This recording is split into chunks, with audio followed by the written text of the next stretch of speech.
तो आप सभी से पहले दिन ही मेरा यही निवेदन है कि आप इस कथा में 5 दिन में थोड़ा समय निकालकर कथा में जरूर पधारें, क्योंकि ऐसा अवसर, ऐसा सौभाग्य बार बार नहीं मिलता। अपारे केवणे काजने की नहीं वे जद वीर बिगाजी महाराज री कृपा हुई, भगवान री कृपा हुई, जने जान एडो सौभाग्य मिले। संत महात्मा लिखी है, भाग्योदयन समर जितेनम। जद बहुत जन्मों के भाग्य उदय हुए, अपने बड़े बुजुर्गों के अच्छे कर्म किए हुए, उन्हीं कर्मों के फल में हमें ये कथा मिली। ये कथा सुनना, कथा में आकर के बैठना हर किसी के वश की बात नहीं है। जिसका भगवान से जुड़ाव है, वीर बिगाजी महाराज से जुड़ाव है, वही इस पंडाल के अंदर बैठ सकता है। अन्यथा जो कथा में आए, अगर उनका जुड़ाव नहीं होगा तो भी वो यहाँ बैठकर कथा नहीं सुन सकते। कृपा होनी बहुत जरूरी है। और नेवरा जो एक जाखड़ परिवार का गढ़ माना जाता है, बहुत बड़ा गांव माना जाता है, इसी जाखड़ कुल में वीर बिगाजी महाराज ने जन्म लिया और गौ माता की रक्षा करते करते अपने प्राण तक दे दिए। वीर बिगाजी महाराज, कई कहते हैं कि ये एक कुल के देवता हुए। जो गौ माता की रक्षा करता है, धर्म की रक्षा करता है, वो किसी एक कुल का नहीं होता। क्योंकि गौ माता ना तो किसी एक व्यक्ति की है, ना एक समाज की है, ना एक कुल की है। वो सबकी बराबर है, सबसे समान व्यवहार करती है। इसलिए वीर बिगाजी महाराज ने गौ माता की रक्षा करते करते अपने प्राण दिए हैं, तो वो 36 कोम के देवता हैं, ना कि सिर्फ जाखड़ कुल के देवता। हाँ, ये मानना है कि उन्होंने जाखड़ कुल में जन्म जरूर लिया है, लेकिन उनकी पूजा, उनकी धावना सब लोग कर सकते हैं। तो उन्हीं वीर बिगाजी महाराज के गुणगान गाने और सुनने का ये शुभ अवसर वीर बिगाजी महाराज की कृपा से प्राप्त हुआ है। तो इसका ज्यादा से ज्यादा लाभ लेकर के अपने जीवन को सफल बनाए। और पहले दिन ही आपको स्पष्ट करवा दूं कि आप कथा में आए हो तो कोई ना कोई तो उम्मीद लेकर आए हो, है कि नहीं? कि भाई जो कथा सुनाएंगे वो बड़े ज्ञानी होंगे, तो नहीं है। कई मानेंगे कि ज्ञान नहीं तो अनुभव तो होगा। तो उम्र के अनुसार आप भी सोच सकते हो कितना अनुभव मुझे है। और पहले दिन ही आपको स्पष्ट करवा दूं कि ना तो मैं कोई ज्ञानी हूं, ना मुझे इतना किसी चीज का अनुभव है, ना कोई मैं संत हूं, ना कोई मैं साध्वी हूं। आपकी बेटी के समान हूं, आप ही की बेटी हूं। और एक विश्वास है, भरोसा है वीर बिगाजी महाराज पर, और उसी भरोसे के माध्यम से कथा कर रही हूं। तो कथा के अंदर श्रोता, सरोता और स्योता 3 प्रकार के लोग आते हैं। कौन कौन से? श्रोता, स्योता और सरोता। सरोता कौन सा होता है? जो घर से आते हैं, थोड़ी आवाज बढ़ा दो भैया इसकी। घर से आते हैं और यहाँ पर आकर के कथा में ध्यान कम देंगे, लेकिन अपने कार्य में ध्यान ज्यादा देंगे। सरोता का मतलब क्या क्या होता है कि किसी चीज को काटना, और उन श्रोता का मतलब होता है किसी बात को काटना। वो यहाँ आकर के यही बातें करेंगे कि कथा तो ठीक है, अच्छी सुना रहे, लेकिन सागे सागे डायलॉग को नहीं देगा। बात को काटना, व्यासपीठ लगाई है तो थोड़ी सी अन्य लगावता तो ठीक रहे, तो टेंट यहाँ लगावता तो ठीक रहे, तो वो होते हैं श्रोता। और दूसरे होते हैं श्रोता, जाने घरे सोमन वास्तु टाइम नहीं मिले, वे भी लोग कथारे महीने आया करें और अठे आन कोई भी पाइप को सहारो ले, बस 3 घंटा आराम से नींद ले, और जब अंतिम में जयकार लगेगी आरती के समय तो बोलेंगे हाँ भाई बहुत बढ़िया कथा है, बहुत बढ़िया कथा सुनाई। अरे आपने सुना क्या है, 3 घंटे तो नींद ली है। और एक होते हैं श्रेष्ठ श्रोता, जो कथा के शुरू होने से लगभग 10-15 मिनट पहले आकर के अपना स्थान ग्रहण करेंगे, और कथा में भजन होगा, कीर्तन होगा तो साथ में गाने का प्रयास करेंगे, ताली बजाएंगे, और अंतिम में जब आरती होगी पूर्णावर्ती के टाइम, विराम के टाइम, उस समय आरती लेने के बाद ही घर जाएंगे। वो होते हैं श्रेष्ठ श्रोता।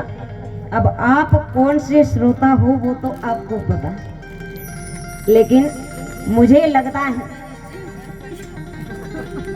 कि आप में से सब श्रेष्ठ श्रोता हो, क्योंकि घर का कार्य छोड़ करके बिगाजी महाराज पे भरोसा करके आप यहाँ पर पधारे हो कथा सुनने के लिए, तो आप तो श्रेष्ठ श्रोता हो। और हम सब पर वीर बिगाजी महाराज की खूब कृपा रहती है। बिगाजी महाराज की कृपा से सबके अन्न धन के भंडार भरे रहते हैं। बिगाजी महाराज की कृपा से किसी के पैरों में कांटे तक नहीं चुभते, खूब कृपा है उनकी। और मेरे ऊपर तो दादा का हमेशा हाथ रहता है, और आप सब पर भी बिगाजी महाराज का हमेशा हाथ रहता है। बिगाजी महाराज की कृपा से ही मैं आपके बीच हूँ और आप मेरे सामने हूँ। तो उन्हीं बिगाजी महाराज की जो कथा सुनने को अपन सभी को मिल रही है, तो ये बड़े सौभाग्य की बात है, क्योंकि ये चीजें कथा से क्या होता है। कई कहते हैं कि भाई कथा से सुनने से होता क्या है, कथा से भगवान से जुड़ाव होता है। और जब तक आप इस पंडाल में बैठे रहोगे तब तक आपके मन में अच्छे ख्याल आएंगे कि भाई झगड़ा नहीं करना चाहिए, शांति से रहना चाहिए, प्रेम से रहना चाहिए, भगवान के भजन करने चाहिए, झगड़ा कभी नहीं करना चाहिए। चाहे इस पंडाल से बाहर जाकर मोबाइल पर चाहे किसी को डांटो, लेकिन जब तक यहाँ बैठे रहोगे तब तक मन में एक ही विचार आएगा कि शांति और प्रेम से रहना चाहिए। क्योंकि ये वातावरण ऐसा है, ये पंडाल, इसमें चाहे कोई भी बैठ जाओ उसके मन में एक ही ख्याल आएगा, जो अच्छे ख्याल आएंगे। तो ये सिर्फ और सिर्फ वीर बिगाजी महाराज की कृपा है, और मेरा एक ही उद्देश्य है कथा करने का कि धरती के जीव को ज्यादा से ज्यादा भगवान से जोड़े, भगवान की गाथा, वीर बिगाजी महाराज की गाथा जन जन तक पहुंचाएं, बिगाजी महाराज के प्रति लोगों को जगाएं, और गौ माता की ज्यादा से ज्यादा सेवा हो। आजकल घर में भैंस रखते हैं, गाय कम रखते हैं। क्यों? क्योंकि सब मानते हैं कि भैंस का दूध अच्छा होता है, भैंस का दूध ज्यादा होता है। लेकिन हमारे जो पूर्वज थे वो गाय को मां मान करके उसकी सेवा करते थे। आज अपन सिर्फ कहते हैं गाय हमारी माता है, गाय हमारी माता है, लेकिन सेवा उनकी अपन नहीं कर पाते। जब तक दूध देती हैं उसे घर में रखते हैं, जैसे ही दूध देना बंद किया घर से बाहर निकाल देते हैं। तो ये नहीं होना चाहिए। गौ माता की सेवा भी होनी चाहिए। और जिसका भगवान से जुड़ाव होगा उसके मन में हमेशा अच्छे ख्याल आएंगे, यही विचार आएगा कि गौ माता हमारे लिए क्या क्या करती है। इतना दूध देकर के हमें बलवान बनाती है, तो उसकी सेवा तो हमें भी करनी चाहिए। ये उसी व्यक्ति के मन में विचार आएगा जो भगवान से जुड़ा हुआ है। और कथा का यही लाभ है कि ये कथा व्यक्ति को अच्छे कर्मों के अंदर लेके जाएगी, बुरे कर्म करने से रोकेगी। यही इस कथा का लाभ है। भगवान अपने कितना बढ़िया जीवन दियो, इतनी बढ़िया संस्कृति दी है। और पहले की बात बताऊं तो बड़े बुजुर्ग जो थे, बड़े बलवान थे, उन्हीं की वजह से ये धरती बची है, पृथ्वी बची है। क्योंकि जो राजस्थान की माँ होती है वो अपने बच्चे को घोड़ी में जब झुलावे नहीं, घोड़ी किने कहवे, एक ही इशारा आया सिर्फ घोड़ी किने कहवे। घोड़ी क्या करे पालने, लेकिन शहरों में जार पूछ लो कोई ने ध्यान नहीं करे। वे तो बस एक छोटा सा बच्चा रे वास्तु बैग आया करे, बैग ने आगे टांगियो, बच्चे ने महीने खा लियो, दूध की बोतल दी, बच्चों जाने और बोतल जाने। माँ को कोई लेना देना नहीं कि क्या करना है, क्या संस्कार देने हैं, क्या सिखाना है।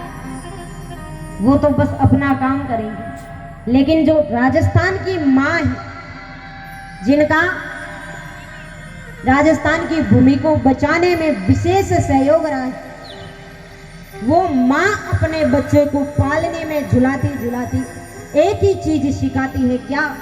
इलान देनी आपनी हालरिए हुलराय, पूत सिखावे पालने मरण बढ़ाई माँ। वो है राजस्थान की माँ। वीर बिगाजी महाराज, वीर तेजाजी महाराज, पाबूजी राठौड़ जैसे अनेक शूरवीर हुए जिन्होंने धर्म की रक्षा करते करते, गौ माता की रक्षा करते करते अपने प्राण तक दे दिए।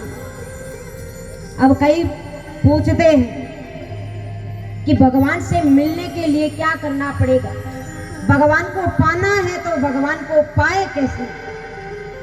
किसी भक्त ने भगवान से पूछ लिया कि हे प्रभु, आपको पाने के लिए मुझे क्या करना पड़ेगा?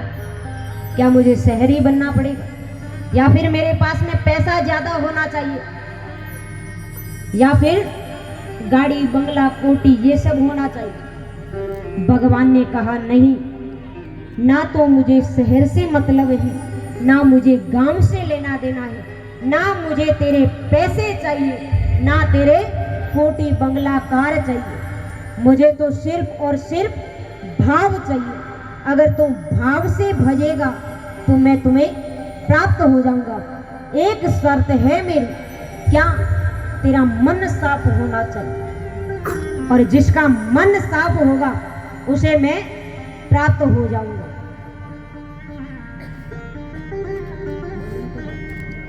जिसका मन साफ होगा उसे मैं प्राप्त हो जाऊंगा।